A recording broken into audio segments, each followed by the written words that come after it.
हाल ही में मेरे एक व्यूअर ने ये पूछा, दिव्यांग जनों के लिए कोच किस किस ट्रेन में होता है, ऑनलाइन कैसे पता करें। सबसे पहले आप लोगों के जानकारी के लिए बता दूं कि एक पूरे कोच को दिव्यांग लोगों के लिए डिजाइन नहीं किया जाता है। एक कोच के कुछ हिस्से को लगेज और गार्ड के केबिन यानी ब्रेक वैन और बाकी हिस्से को दिव्यांग लोगों के लिए डिजाइन किया जाता है।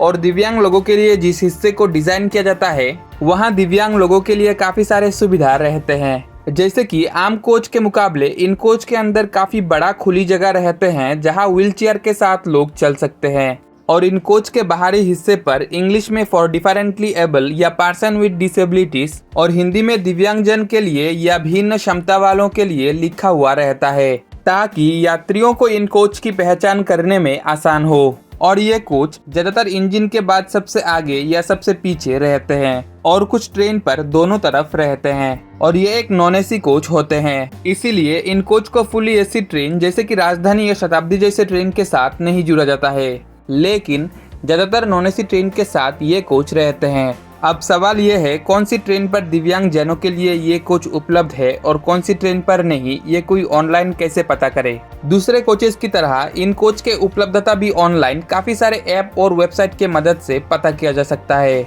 उदाहरण के तौर पे फिलहाल हम इक्सिगो ट्रेन ऐप के मदद से कैसे पता किया जा सकता है देखेंगे। ध्यान रखिए, इस ऐप के मदद से कोच पोजीशन पता करने के लिए फोन का डाटा ऑन रखना जरूरी है। तो सबसे पहले इस इक्सिगो ट्रेन ऐप को प्ले स्टोर से इंस्टॉल करके खोलने के बाद ट्रेन की कोच पोजीशन पता करने के लिए हम इस कोच पोजीशन पर क्लिक करेंगे। उसके बाद यहाँ पर जिस ट्रेन की कोच पोजीशन हमें पता करना है उस ट्रेन के नाम या नंबर टाइप करना पड़ेगा। तो फिलहाल हम उदाहरण के तौर पे यहाँ पर ट्रेन नंबर 15658 टाइप करेंगे। अब जैसे कि आप लोग देख पा रहे हो, यहाँ पर 15658 टाइप करने के बाद नीचे की ओर इस नंबर का ट्रेन ब्रह्मपुत्र एक्सप्रेस आ गया। अब यहाँ पर हमें इस ट्रेन पर क्लिक करना पड़ेगा। इस ट्रेन पर क्लिक करने के बाद नीचे की ओर हमें इस ट्रेन का कोच पोजीशन दिखाई दे रही है।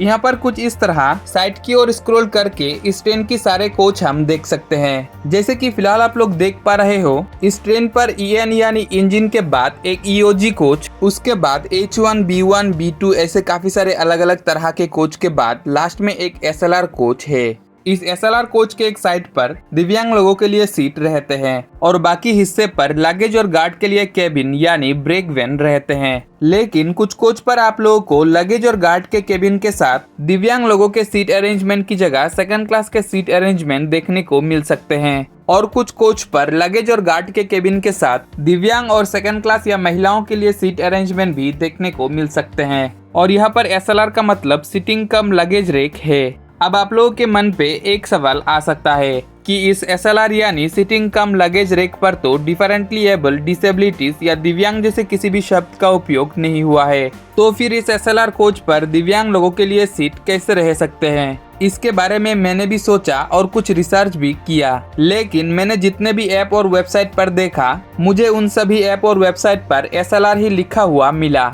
मेरे ख्याल से जिन कोच पर दिव्यांग लोगों के लिए सीट अरेंजमेंट रहते हैं उन कोच को SLR की जगह SLRD करके सारे ऐप और वेबसाइट पर दर्शाया जाना चाहिए, जहां इस SLRD से ये D अक्षर दिव्यांगजन, डिसेबल्ड या डिफरेंटली एबल को दर्शाएगा, जिससे यात्रियों को इन कोच का पहचान करने में आसान होगा। वैसे अगर आप लोग SLRD coach in train type करके गूगल में सर्च करते हो तो काफी सारे वेबसाइट पर यह लिखा हुआ देखने को मिलेगा कि इस SLRD कोच का मतलब एक स्पेशली डिजाइन कोच है जहां दिव्यांग लोगों के लिए सीट रहते हैं। लेकिन जब आप लोग किसी ट्रेन की कोच पोजीशन पता करने के लिए किसी ऐप या वेबसाइट को खोलोगे तब आप लोगों को ज्यादातर ऐप और वेबसाइट पर SLR लिखा हुआ देखने को मिलेगा।